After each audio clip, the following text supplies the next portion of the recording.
Hey everybody, this is Panther, my Indonesian blue-tongued skink. In today's video, I'm going to show you guys everything I feed Panther, and I'm going to show you a couple tips and tricks that I like to use to make sure that my little picky butt here eats everything he's supposed to. So sit back, relax, and let's begin.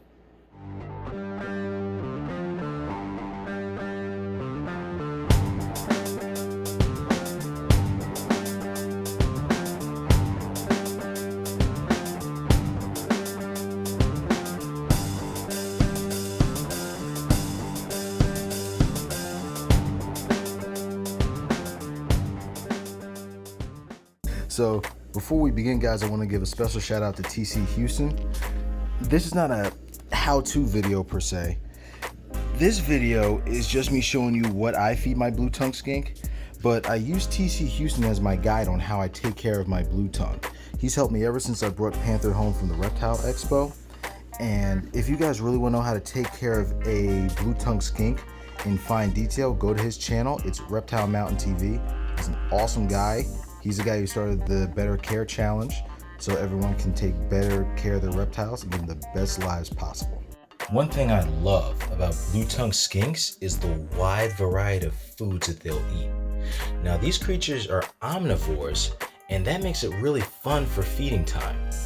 These guys will eat meat, insects, vegetables, and a little bit of fruit once in a while. One awesome fun fact about blue-tongued skinks is that these animals have actually been found to thrive, live longer lives, and do well in captivity when the majority of their diet is comprised of a high-quality, grain-free dog food.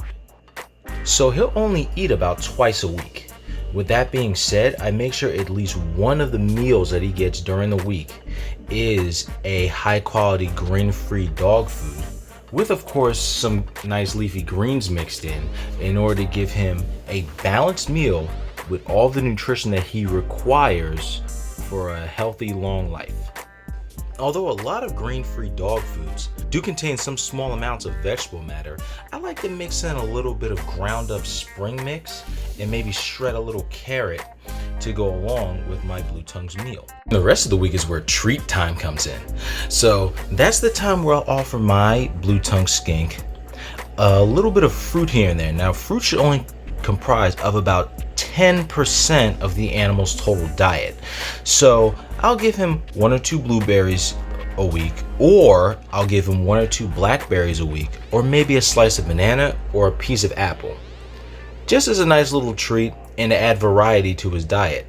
So when Panther was young, I used to give him a lot of wet dog food because it contains more fat, and I wanted to make sure that he had the proper moisture content to aid with his digestion.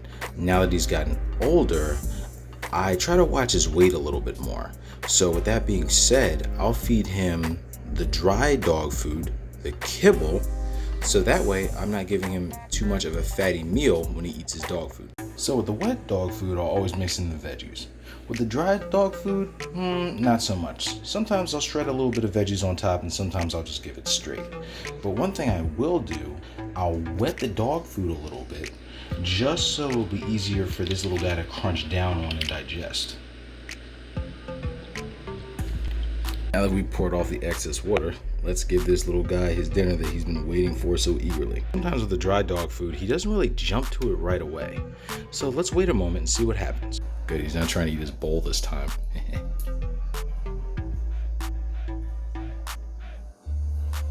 See, that makes it easier for him to crunch on. Still pretty hard. So this time we're gonna do something a little more fun. Now I'm gonna feed Panther his favorite dog food, which is the Raruva that comes in these little packets. And what I normally go with is the leaner meats, like chicken, turkey, things like that. All these come mixed in with a little bit of pumpkin, and they're made in a human-grade facilities, so they're really clean, and I really like this brand. What I'm gonna do with these items first, I'm going to chop up these veggies really fine, and I'm going to shred a little bit of this carrot here so that way I can mix it in with the dog food evenly. For people with picky blue tongue skinks, What you want to make sure you do to make sure the animal is actually ingesting the vegetable matter is to grind this up real fine. I mean to the point where the blue-tongued skink has no choice but to eat the vegetables, because if the particles are big enough for the animal to eat in between, he's going to leave all the veggies. This is an issue I had with my blue-tongued skink early on. Indonesian blue tongues in particular, from the care guides that I've read, are actually more picky than other blue tongues like northerns and easterns. However, I think this method works really well to make sure that your blue tongue is actually ingesting those good veggies. That way they can get that good roughage, the vitamin content, the moisture, and everything else they need to thrive. Honestly, if I give him a plate of chopped up veggies and he hasn't eaten in the past couple days, he'll take them just fine. But early on, I had to make sure that his vegetables were ground up really finely to make sure that he ate it. So with all that being said, let's turn this into skink food. All right, nice and shredded, looking good. Now it's time to make some skink chow. All right, now we're ready to feed. And just as a good rule of thumb, guys, whenever you're feeding a meal to a blue-tongued skink, whether you like the homebrew method, whether you like to use dog food, a good rule of thumb is to make sure that the meal that you're feeding your blue tongue is only about the same size as his head. That way the animal will consume the entire meal and it won't go bad in the animal's enclosure, and you're not just wasting food or overfeeding. Just as a little side note, guys, one more thing that I like to do whenever I'm feeding my blue-tongued skink a high-quality grain-free dog food is I don't add any extra vitamin powder or calcium with vitamin D3 in it. The reason being is because these high-quality grain-free dog foods, especially ones that I use, already contain a balanced amount of calcium, vitamin D3, and added vitamin supplements within the food already.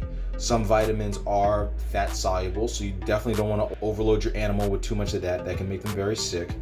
And you don't want to give them too much vitamin D3, which if also is added to the dog food, you don't really need much more of that. Plus, my blue-tongued skink already has exposure to UVB, so no need for extra D3 there. Oh yeah, he definitely doesn't mess around with this. This is his favorite. See, I kind of see the dry dog food as kind of like plain rice to him. He'll go, I'll come get it if I want to. Oh, you added water to it?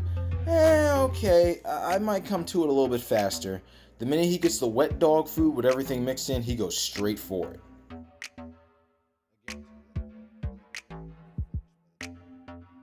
I guarantee you this whole plate is going to be empty by the time this animal's done eating. We're going to give this guy a little treat. So what I usually try to give them is, like I said before, a small slice of apple, a little slice of banana, or in today's case, just a couple of berries. Now, I don't like to give them a whole lot. I'm definitely not going to give my blue tongue a whole handful because, of course, fruits are high in sugar and you don't want them to eat too much. And as always, I like to rinse them off to get rid of any pesticides that may be on them, just so that way they're safe for the animal to eat, just like you should do for yourself.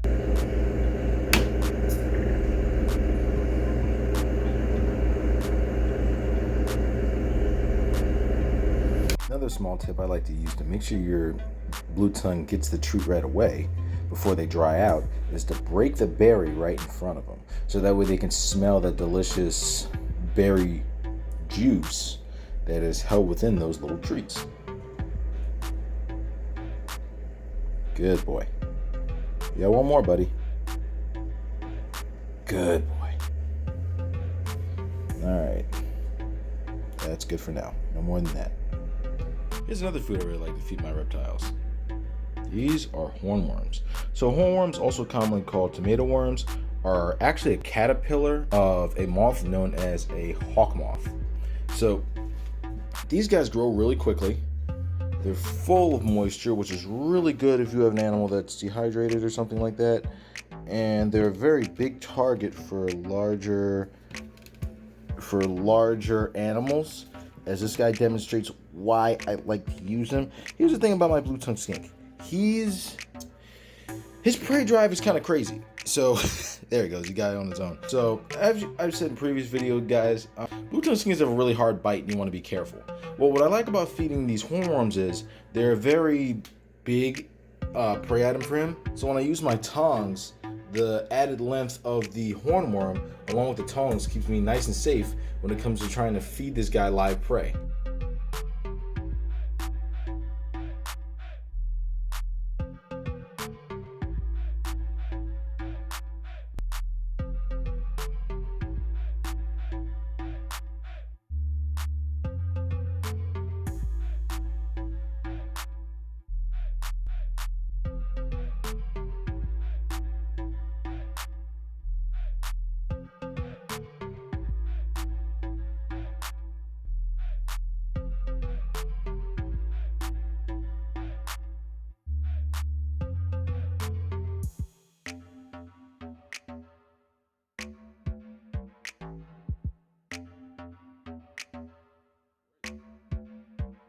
Alright guys, so just one more food item for this guy.